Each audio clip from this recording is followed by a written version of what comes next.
할렐루야. 새해 아침을 여는 이 시간 여러분 새해 복 많이 받으십시오. 복된 새해를 예배의 자리에서 맞이하시는 여러분 한 분 한 분 주님의 이름으로 축복합니다.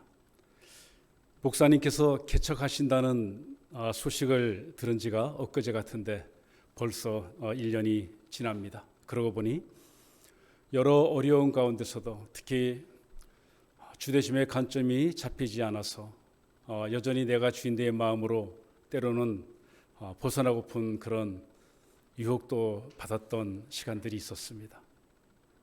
이렇게 옆길로 새지 않도록 하나님 붙잡아 주시고 또 무엇보다도 주와 그리스도 교회를 통해서 주대심의 관점으로 모든 상황과 문제를 바라보게 하시고 주대심의 그 믿음으로 삶을 살아갈 수 있도록 인도하심에 어느 때보다도 참 감사한 그런 아침입니다.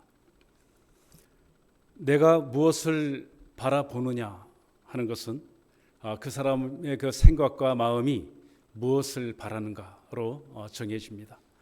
새해 첫날 이 시간 많은 사람들은 새벽을 뚫고 바다로 산으로 갑니다.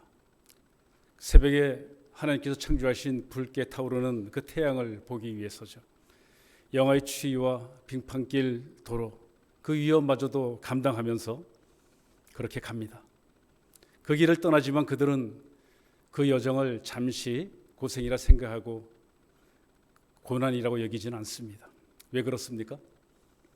그 장엄한 일출을 볼 수 있다는 그 기대감 때문이고 또 그 기대감으로 새롭게 맞이하는 1년을 힘차게 보낼 수 있다는 그런 나름의 믿음 때문입니다. 그런데 지금 저와 여러분은 새해 첫 시간을 눈을 들어 하나님을 바라보고 있습니다. 참으로 축복입니다. 주님을 온전히 알지 못하고 저도 아내를 따라서 새벽을 한 2달을 이렇게 빠지지 않고 간 적이 있습니다. 순전한 제 의지로 갔었습니다. 그때는 새벽을 내가 눈을 뜨고 하나님을 바라봐야 되겠다는 그 생각 하나로만 갔지만 믿음이 없었던 때입니다. 결국은 코에 피곤함이 증명이 되고 결국은 물러났었습니다. 주대심의 관점이 생기면서 또 그렇게 가기로 결정하면서 지난 1년간 새벽을 주님 앞에 올려드렸습니다. 우리 모두는 하나님께는 기쁨이며 그 새벽을 예배를 받으신 하나님께는 또한 영광이 되었을 것입니다. 그 새해의 첫 시간을 하나님께 이렇게 드릴 수 있다는 것은 세상이 알 수 없는 놀라운 축복인 것입니다. 특별히 오늘은 하나님의 영광이신 그 십자가의 순환 가운데 죽으심으로 이 땅에 오신 목적을 다 이루신 예수님을 만나게 됩니다. 왜냐하면 예수님의 이 땅에 오심의 그 목적 성취는 그분이 어린 양 제물이 되어서 십자가에 죽는 순간에 완성이 되기 때문이죠. 다 아시는 것처럼 예수님은 아버지의 뜻에 따라서 순종하셨습니다. 그리고 자발적인 선택으로 이 땅에 내려오셔서 스스로 낮추시고 그 사랑으로 세상을 섬기셨고 자신의 생명을 대신해서 우리의 그 죄값을 치러 주셨습니다. 그것이 바로 십자가 사랑입니다. 그래서 예수님의 그 십자가 사랑을 죽음보다 강한 사랑이다라고 이렇게 표현하기도 하죠. 그러므로 우리를 향한 조건 없는 그 하나님의 사랑 때문에 우리에게 생명을 값없이 선물로 주셨다는 점에서 우리는 마땅히 기뻐해야 합니다. 그분이 우리 대신 죽으셨기 때문에 우리는 그리스도의 죽음에 감격해야 하는데 우리는 실감하지 못하고 때로는 제자들처럼 무너지곤 합니다. 세상에서의 그 죽음은 다시는 기약할 수 없기 때문에 그 사랑하는 사람들의 죽음 앞에서 어디로 갈지 모르는 그 인생들은 절망을 부르짖습니다. 예수님의 죽으심은 죽어도 다시 산다는 확신에 찬 소망을 우리에게 주셨기 때문에 오히려 기쁨인 것입니다. 이 땅에 오신 예수님의 33년여의 그 삶 가운데 3년의 공생의 삶은 인류 역사를 돌려놓으신 주님의 삶이었습니다. 인류 역사상 어느 누구도 시도할 수 없는 출생을 스스로 선택하셨고, 또 성경대로 이 땅에 아기 예수로 오신 날 세상 역사는 신기원을 이뤘죠. 에이드로 새로운 출발을 알렸음에도 거룩한 성탄을 두려워했던 사탄 마귀와 세상은 이것을 왜곡시키고 변질시켰습니다. 그리고 루돌프 사순과 산타 축제로 바꿔나왔습니다. 그러나 믿는 자들에게는 세상을 구원하는 그리스도의 오심이었기 때문에 성탄은 기쁨으로 드리는 거룩한 경배의 날이었던 것처럼, 여전히 예수를 배척하고 미워하는 세상은 십자가를 저주요 어둠과 패배와 절망의 상징에다가 심지어는 조롱거리로 삼고, 이제는 십자가를 단지 몸을 치장하는 장식물로 여기고 있습니다. 그러나 믿는 성도들에게 있어 예수님의 십자가는 무엇입니까? 성경대로 약속하신 하나님의 꿈이 때를 맞춰서 실현되는 순간이고, 세상에 오신 예수님이 진실로 누구셨는가를 깨닫는 그 믿음의 눈으로 자신을 바라보는 증거가 되었습니다. 그러므로 십자가는 더 이상 패배가 아니라 승리인 것이고, 죄와 사망을 이기고 빛으로 또 새 생명으로 거듭나는 그 부활을 예고하는 하나님의 영광인 것입니다. 로마 최고의 정치가로 노련한 재판관이었던 빌라도조차도 예수님을 신문했지만 3번씩이나 무죄를 선언할 만큼 예수님은 죄가 없으셨습니다. 역으로 보면 예수를 못 박으라 소리쳤던 유대인 군중들의 모습 속에서 우리 죄가 얼마나 많고 큰지를 깨닫게 됩니다. 어거스틴은 타락과 구원을 이렇게 정의합니다. 타락은 죄를 짓지 않을 수밖에 없는 상태, 구원은 죄를 짓지 않는 상태. 그렇습니다. 우리는 여전히 죄 가운데 노출되어 있기 때문에 날마다 그래서 구원을 이뤄가야 합니다. 결국은 자기 유익을 선택했던 그 빌라도를 보면서 우리도 진실과 현실 사이에서 갈등할 때마다 영원히 입에 오르내리는 빌라도의 그 죄악된 길을 걷지 않도록 날마다 나를 점검하며 기도해야겠습니다. 이 십자가의 드라마가 전개되면서 이 저자 사도 요한은요, 그 비극의 그 모순적인 요소들을 이렇게 포착해냅니다. 19장에 등장하는 군인들, 그리고 빌라도, 또 광분하는 백성들, 또 제사장들의 그 영적 상태를 보여주면서 초연히 그 길을 가시는 예수님과 대비시킵니다. 예수님을 갈보리까지 호송하고 죽는 순간까지 그 현장에서 자신들의 그 의무를 다했던 군인들, 그들은 그 예수님이 누구인지 알지 못했습니다. 그저 자기들의 의무만을 수행하고 있었죠. 총독 빌라도는 어떻습니까? 예수님이 무죄라는 것을 알았지만 여전히 그분이 누구인지 이해는 하지 못했습니다. 그리고 아내를 통해서 들었던 그 꿈 이야기하며 여러 가지 두려움 가운데서도 자신의 이익을 얻을 수 있는 편한 길을 택합니다. 종교 지도자들에 의해서 광분한 분노하는 군중들을 보십시오. 유대인 백성들입니다. 비록 며칠 전까지 예수님을 자기들의 왕이라고 환호했었습니다. 그들은 분명히 예수님이 유대인들에게는 신성모독죄로, 또 로마 법정에서는 반역자로 온갖 멸시와 조롱당하는 모습을 보고도 이제는 예수님이 진정 누구인지에 대한 관심을 기울일 시간조차 없이 예수를 십자가에 못 박으라고 요구합니다. 대제사장들은 어떻습니까? 이들이 아마 모든 사람 중에서 가장 영적으로 눈이 멀어 있던 자들이라고 봐야 됩니다. 왜냐하면 오로지 자신들의 그 기득권, 그 지위를 고수하기 위해서, 그들의 현 상태를 위협하는 예수님의 가르침을 저지하기 위해서 예수를 종교법인 신성모독으로 죽이려고 하는 큰 모순을 보이고 있기 때문이죠. 이를 보면서 묵상하기를 원합니다. 우리는 왜 주되심의 복음이 마음에 새겨져야 하는가를 이 시간 깨닫게 됩니다. 예수님이 누구신가를 온전히 깨달아져야 예수님을 알게 되고 만나게 되고 변화가 온전히 일어날 수 있기 때문입니다. 예수님을 온전히 만나면 예수님의 관점으로 살게 되기 때문에 세상과 타협하지 않는 견고한 믿음으로 살 수 있게 됩니다. 결국 빌라도는 두려움 가운데서도 예수님을 십자가에 못 박도록 넘겨주었습니다. 예수님께서는 고통 가운데서도 결연한 의지로 자신의 십자가를 갈보리까지 지고 가셨습니다.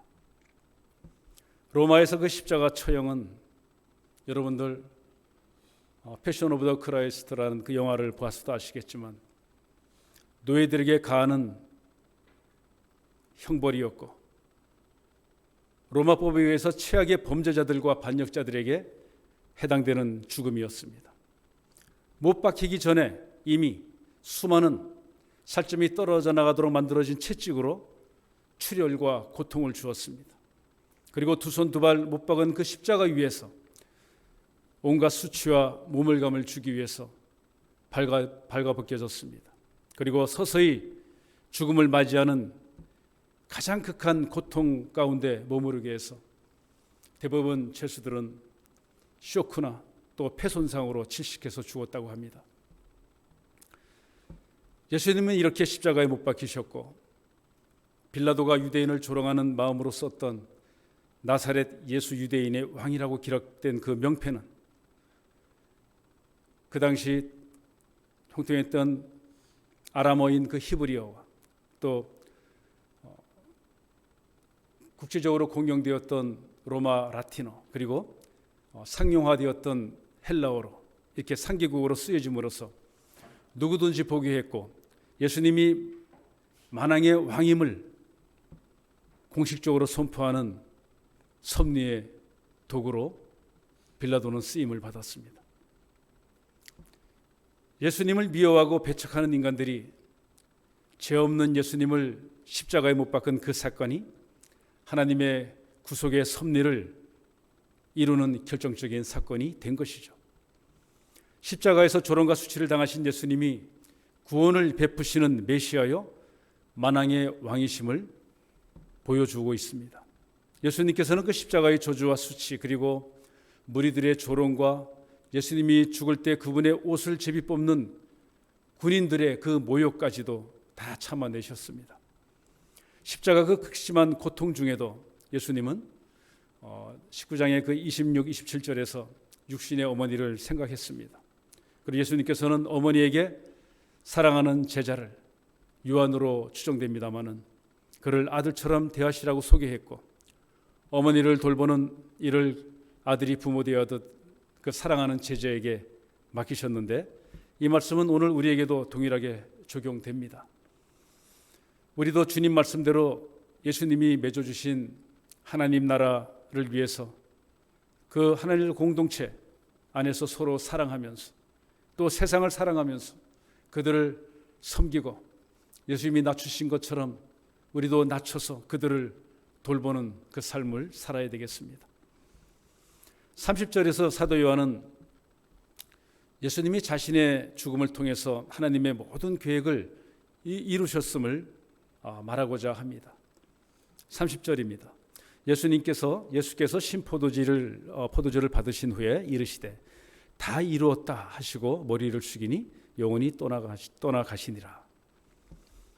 요한은 예수님이 죽었다는 표현도 또 죽임을 당했다는 표현도 쓰지 않았습니다. 30절에서 예수님은 다 이루었다라고 외치심으로 그 죄값을 완전히 치르셨고 성경에 의한 대로 다 성취하셨음을 선포하셨습니다. 예수님께서 십자가에 달리신 후에 하신 말씀을 가상 7언이라 해서 사복음서에 기록되어 있습니다. 요한복음에 그 세 마디가 있고요. 마태와 마가복음에 한 마디가 있고 누가복음에 또 세 마디가 있습니다. 그렇게 그 7번 말씀하셨습니다. 그 누가복음 23장에는 자기를 처형하는 자들을 용서해 주기를 하나님께 간구했습니다. 또 자기 곁에 달려있는 그 회개하는 죄수에게 너는 나와 함께 낙원에 있을 것이라고 확증해 주셨죠. 또 우리 19장 26절 방금 말씀드린 것처럼 제자 요한에게 어머니를 돌볼 곳을 요청했습니다. 여기까지는 12시부터 그 3시 사이에 어둠이 있기 전에 말씀하셨습니다. 그리고 죽음이 임박한 오후 3시경부터는 엘리 엘리 라마 사박다니 나의 하나님 어찌하여 나를 버리셨나이까. 마태복음과 마가복음에 기술되어 있죠. 인간으로서 온전히 죽으셔야 했기에 철저히 아버지와 분리되는 고통을 호소하셨습니다. 그리고 28절에서는 이 모든 일이 성경대로 이루어짐을 아시곤 내가 목마르다라고 말씀하셨죠. 그리고 지금 30절에서 다 이루었다라고 선포하시고 나서 마지막 하신 말씀이 누가복음 23장 46절에 아버지여 내 영혼을 아버지 손에 부탁하나이다 라고 이렇게 하셨습니다. 예수님께서는 다 이루었다 말씀하시고 나서 영혼을 하나님께 맡기심으로 자발적으로 자기 생명을 버리셨습니다. 그러므로 예수님은 죽음 당하신 것이 아니라 생명의 주관자로서 그분은 자유의사로 자기의 영혼을 하나님께 맡기신 것입니다. 그렇게 예수님은 다 이루었다는 말씀과 함께 떠나셨습니다. 예수님이 이 땅에 오셔서 사신 그 생명의 에너지와 존재 목적은 무엇입니까? 성부 하나님으로부터 부여받은 소명의 완수였습니다. 그래서 예수님은 죽음보다 강한 사랑으로 자신을 다 태우고 가셨죠. 우리가 요즘은 잘 안 씁니다마는 파티나 기념일 때 쓰죠. 양초는 빛을 내기 위해서 존재하면서 온전히 그 빛을 위해서 자기 몸을 태웁니다. 촛농이 녹아내리면서 빛을 낼수록 양초의 생명은 짧아지면서 마지막 그 양초가 사라질 때까지 빛을 냅니다. 십자가에서도 최선을 다하신 그 예수님을 보면서 우리도 예수님처럼 자신을 완전히 태워서 열매를 맺는 미랄 신앙이 되기를 소망합니다. 빛을 내지 않는 전시용 초들은 타지 않습니다. 왜 그렇습니까? 불을 밝혀 빛을 내서 자신을 태우지 않기 때문입니다. 예수님께서 십자가에서 끝까지 하나님의 뜻을 이루신 것처럼 우리도 주님의 사랑 안에서 생명 살리는 일에, 그래서 나를 태우는 일에 최선을 다해야겠습니다. 31절에서 37절 함께 읽겠습니다. 이날은 준비일이라 유대인들은 그 안식일이 큰 날이므로 그 안식일의 시체들을 십자가에 두지 아니하려 하여 빌라도에게 그들의 다리를 꺾고 시체를 치워달라 하니 군인들이 가서 예수와 함께 못 박힌 첫째 사람과 또 그 다른 사람의 다리를 꺾고 예수께 이르러는 이미 죽으신 것을 보고 다리를 꺾지 아니하고 그중 한 군인이 창으로 옆구리를 찌르니 곧 피와 물이 나오더라. 이를 본 자가 증언하였으니 그 증언이 참이라.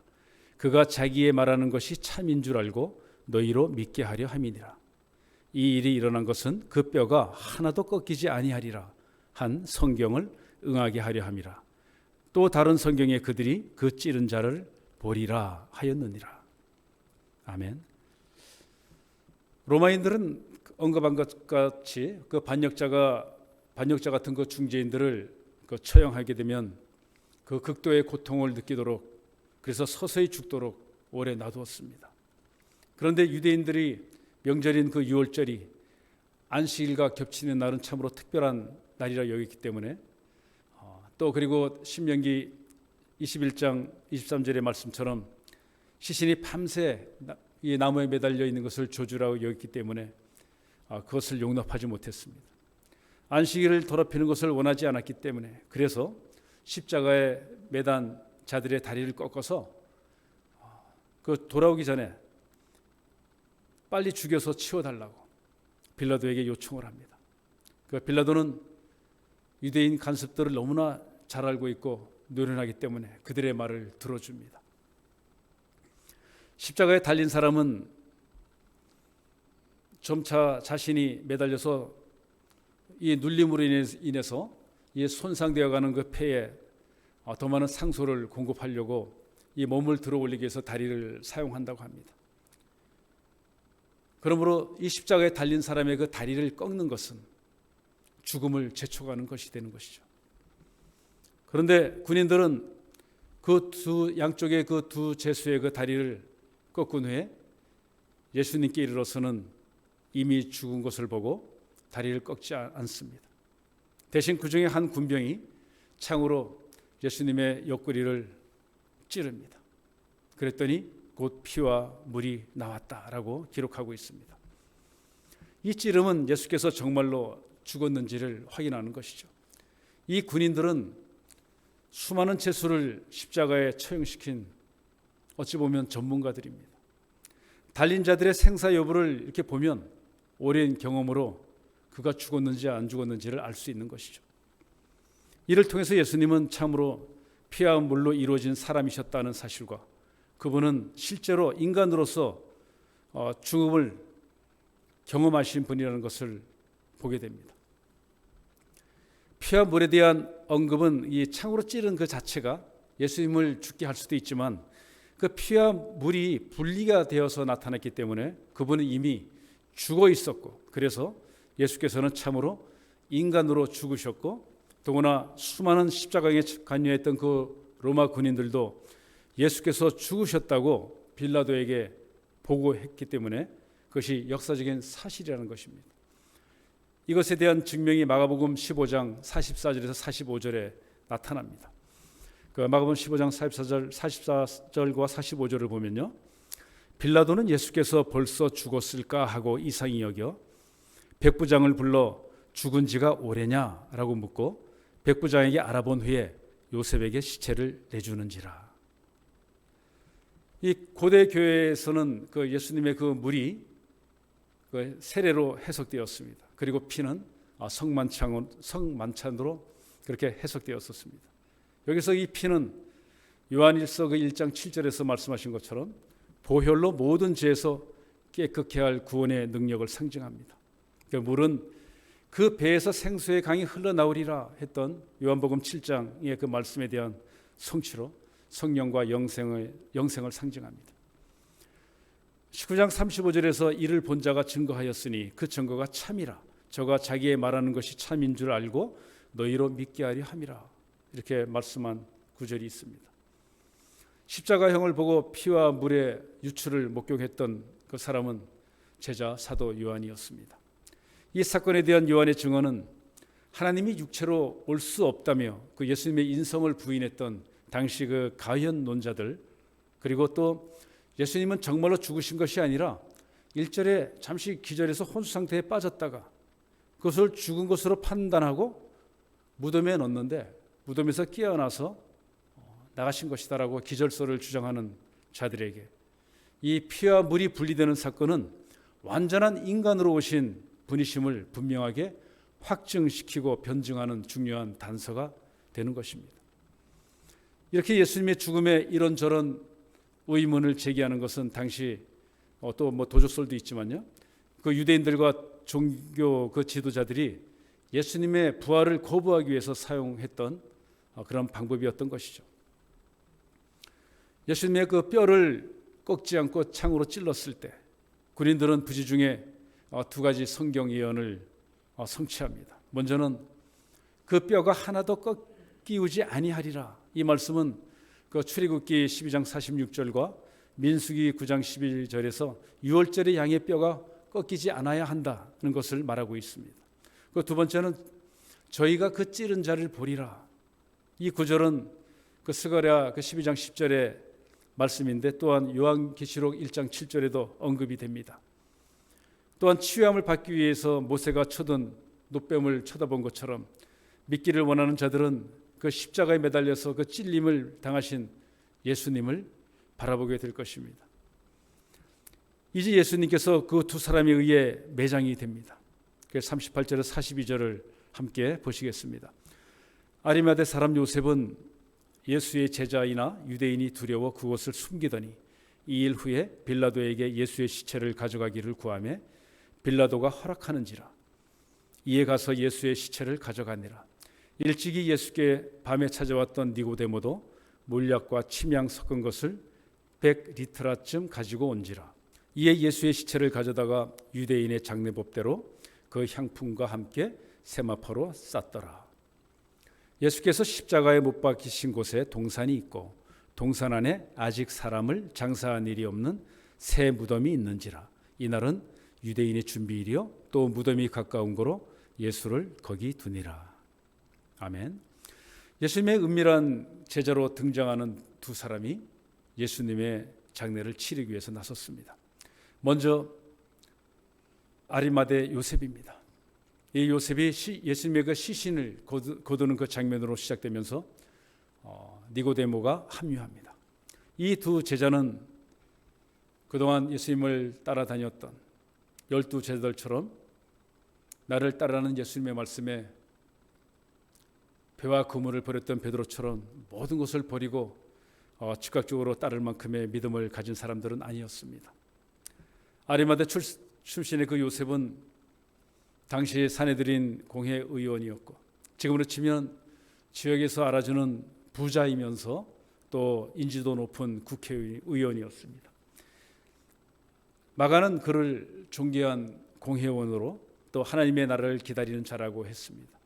누가는 선하고 의로운 사람으로 예수를 모함하는 사내들인의 그 결의와 행사에 가담하지 아니한 자라고 덧붙였습니다.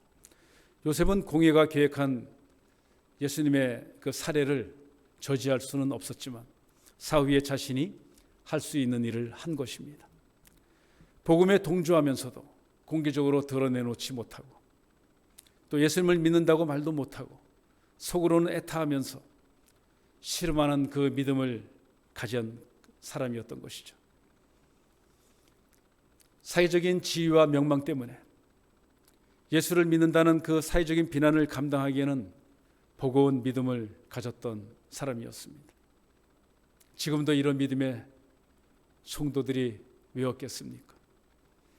예수님의 그 대의에 공감하면서도 복음에 동의하면서도 전면에 나서지 못하고 질서를 깰까 두려워 여전히 생활에 매여 있는 이들을 카톨릭 사제이면서 영상거로 유명한 헨리 나우엔 참으로 유명하죠. 그 헨리 나우엔이 이들을 씨름하는 동조자라고 표현했습니다. 그런데 철저하지 않다고 이들을 믿음 없는 사람들이라고 할 것인가? 아니요. 제자들이 배신하고 발각될까 두려워서 다 흩어져 도망했을 때 이 씨름하는 동조자 아리마대 요셉이 자신의 모든 것을 감수하고 나서서 예수님의 시신을 수습합니다. 요셉은 빌라도에게 청하러 갔고 빌라도는 당대 명망 있는 사내들인 공회원으로 권력이 있는 요셉을 믿고 그가 시신을 가져가서 장사 지내도록 허락을 합니다. 여기에 또 다른 한 사람 요한복음 3장에서 밤에 예수님을 찾아왔던 니고데모. 이 니고데모 역시 유대인의 지도자였습니다. 공회 안에서 서기관 집단에 속한 바리새인이었는데 예수님의 그 표적을 믿고 대낮에 사람을 피해서 밤에 예수님을 존경하여 찾아왔던 대표적인 사람이죠. 어떻게 살면 좋을지 삶을 고민하던 자였습니다. 예수님께서는 거듭남에 대해서 그 니고데모와 이야기를 3장에서 나누셨죠. 후에 그 7장에 보면 니고데모는 이 종교 지도자들이 예수님을 비난했을 때 예수님을 변호하기도 했던 인물입니다. 충성을 다 하겠다던 그 제자들, 그들은 다 도망갔습니다. 그런데 그동안 드러나지 않았던 숨어있던 제자들이 새롭게 드러납니다. 니고데모는 요셉과 함께 왕에 대한 예우를 갖추어서 예수님의 시신을 거두었습니다. 그가 가져온 몰약과 치명을 섞은 그 향품 100리트라, 그것을 가져와서 유대인의 장례법대로 아낌없이 향료를 넣고 자신이 가져온 세마포에 싸서 부자인 요셉이 자신을 위해 잘 만들어 놓은 그 새 무덤에 왕적인 품격을 갖춰서 예수님을 장사 지냅니다. 장례에 대한 것까지도 예수님께서는 예언을 성취하셨죠. 이사야 53장 9절에 그 무덤이 악인들과 함께 되었으며 그 묘실이 부자와 함께 되었도다. 요셉이 가까운 곳에 무덤을 갖고 있었고 그가 예수님의 그 시신을 거기에 안치하고자 한 것은 참으로 뜻밖의 일이었습니다. 다 하나님의 섭리인 것이죠. 우리는 그 니고데모가 가져온 100리트라, 이 가치가 어느 정도일까? 그 1리트라가 320g이니까 이 100리트라는 약 33kg가 됩니다. 쌀 한 포대가 20kg 아닙니까? 무겁습니다. 한 포대 반입니다. 어마어마한 양이죠. 그리고 정말 값진 세마포까지 왔습니다. 마리아가 부었던 향유옥합이 1리트라입니다. 300데나리온이죠. 그 1리트라가 1년 연봉과 맞먹는 그 값을 향유옥합을 마리아는 깨뜨린 것이죠. 그러니 100리트라는 100년의 연봉인 것입니다. 100년치 연봉. 그러니 어마어마한 것이죠. 만약에 도적설이 성립이 되려면 그 어마어마한 그 값어치 나가는 향품들과 귀한 세마포를 놔두고 갔을 리가 없습니다. 머릿속으로 100리트라를 계산하는 분들 계시죠. 그만큼 아주 많이 넉넉하게 가져왔다는 것입니다. 그렇게 해서 예수님을 만왕의 왕으로서 품위 있게 그들은 예수님을 모셨습니다. 숨어있던 은밀한 제자였지만 존귀하던 예수님이 끔찍하게 취급당하시는 것을 보고 난 후에 더는 이대로 있을 수 없다고 생각해서 분기에 일어나서 모습을 드러낸 이 두 사람의 충성된 믿음을 우리는 봅니다. 이 믿음은 자신의 안위를 걸고 죽기를 각오한 자유의지의 선택인 것입니다. 그리고 진정성을 드러낸 결단의 믿음이었다는 것입니다. 요셉과 니고데모의 그 사례는 오늘 우리에게도 교훈을 줍니다. 오늘날에도 이 아리마대 요셉과 니고데모처럼 또 십자가를 떠나지 않았던 여인들처럼 예수님을 끔찍히 사모하는 은밀한 제자들이 참으로 많습니다. 믿는 자 안에서 그 어느 누구도 예수님의 가르침대로 서로 사랑할 뿐이지 비판과 정죄의 대상이 될 수 없음을 오늘 이 말씀은 보여줍니다. 또한 요셉과 니고데모의 그 행동은 이 공동체, 이 팀워크에 대한 교훈이 되기도 합니다. 우리는 지금 12가정이 정말 잘하는 은사 한 가지 외에도 또 여러 가지를 합력해서 일을 하고 있습니다. 이 두 사람은 다 천성적으로 참으로 신중했던 사람들입니다.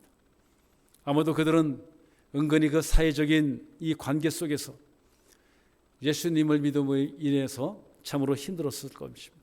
그러나 결정적으로 담대함을 보여야 할 때가 오자 그들은 하나님 보시기에 아름다운 협력을 했습니다. 왜 안 두려웠겠습니까? 그럼에도 불구하고 서로를 의지하면서 서로 용기를 주면서 그렇게 예수님을 모셨습니다. 우리 또한 다른 성도들과의 연합이 이루어질 때 서로를 믿고 서로를 사랑하면서 서로를 존귀히 여기면서 우리는 혼자서는 감히 시도할 수도 없을 일들을 이루시기를 하나님은 기대하고 계실 겁니다. 예수님의 죽음은 네 사람의 삶에 극적인 변화를 일으켰었죠. 제일 먼저는 예수님 곁에 그 십자가에서 죽어가던 강도입니다. 예수님께 그분의 나라에 들어가게 해달라고 간청했습니다. 로마 백부장은 예수님의 그 초연한 죽으심을 보고 예수님은 진실로 하나님의 아들이라고 선포했습니다. 아리마다의 요셉과 니고데모는 숨어있던 제자에서 드러난 제자로 바뀌었습니다. 이 네 사람의 공통점 두 가지는 무엇입니까? 예수님의 삶보다는 죽음으로 더 많이 변화된 사람들이 또한 있었다는 것입니다. 또 예수님이 누군지 깨달은 후에 그들은 믿었고 말과 행동으로 그들의 신앙을 나타냈다는 것입니다. 우리도 자기 십자가를 지고 예수님과 그분의 죽음 안에서 내가 죽을 때 우리 또한 변화될 수 있음을 믿음으로 선포하고 행동으로 실천할 수 있음을 믿습니다. 오늘 주시는 말씀은 그래서 우리에게 많은 위로와 힘을 줍니다. 예수님의 십자가 죽으심과 부활은 구원해야 할 우리를 향한 하나님의 전적인 사랑이며 은혜였습니다. 인간이 신을 찾아가는 것이 아니라 신이 인간의 모습으로 자신을 낮춰서 우리에게 찾아오셨습니다. 하늘에 계신 하나님의 하늘 높은 그 보좌를 버리시고 스스로 자신을 비워 사람이 되시고 스스로 낮춰서 죽기까지 그 십자가 위에서 내가 주는 사랑이 무엇인지를 알게 하시고 순종과 섬김으로 그 사랑을 몸소 보여주신 것입니다. 그래서 영원히 시간을 찾아오신 것이고 무한히 유한을 품으신 것이고 사랑이 죽음을 삼키신 것입니다. 그리스도 예수의 그 마음을 품으라 하십니다. 주님께서 우리에게 말씀하십니다. 누구든지 나를 따라오려거든 자기를 부인하고 자기 십자가를 지고 나를 따르라 말씀하십니다. 내 인생의 주인 되시는 예수님을 닮아 그 주신 사명을 잘 감당하면서 하나님의 나라를 살아가는 저와 여러분이 되시기를 축복합니다. 기도하시겠습니다.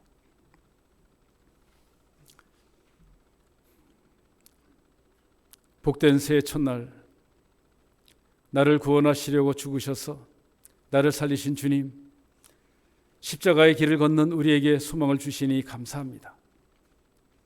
주님 주신 십자가는 절망이 아니라 죽음보다 강한 사랑이며 생명을 낳는 하늘의 풍성한 은혜였음을 믿습니다.